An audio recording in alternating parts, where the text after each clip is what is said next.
Oknum pegawai pajak digerebek saat ngamar di hotel, terancam dipecat.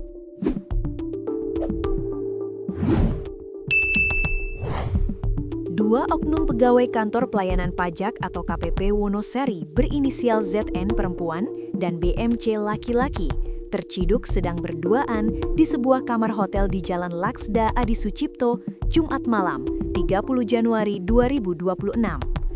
Keduanya diduga menjalin hubungan perselingkuhan, padahal masing-masing sudah memiliki pasangan sah. Penggerebekan dilakukan oleh suami ZN bersama penasihat hukum dan aparat kepolisian setelah mencurigai gelagat ZN sejak Oktober 2025.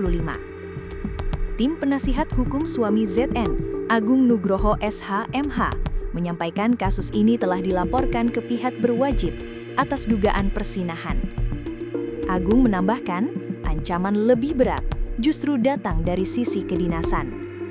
Berdasarkan PP nomor 94 tahun 2021 tentang disiplin PNS, perselingkuhan dikategorikan sebagai pelanggaran disiplin berat yang mencoreng kehormatan negara. Agung juga menyinggung kampanye Menteri Keuangan Purbaya Yudi Sadewa yang menegaskan tidak ada toleransi bagi pegawai nakal. Diduga kedua oknum ASN tersebut beberapa kali menyalahgunakan surat tugas resmi untuk pelesiran bersama.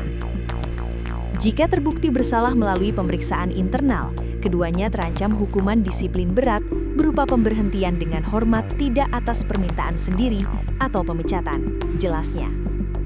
Kapolsek Depok Barat, Kompol Abdul Jalil, membenarkan adanya penggerebekan tersebut. Ada, sekarang masih ditangani unit PPA Polresta Sleman, katanya. Hingga kini, kedua pelaku masih menjalani pemeriksaan intensif di kepolisian untuk mempertanggungjawabkan perbuatannya. Pihak kantor wilayah DJP setempat belum memberikan tanggapan resmi, namun sumber internal menyebut atasan langsung kedua oknum akan segera dipanggil untuk dimintai keterangan. Kasus ini menjadi sorotan publik karena menyangkut integritas ASN di lingkungan Kementerian Keuangan.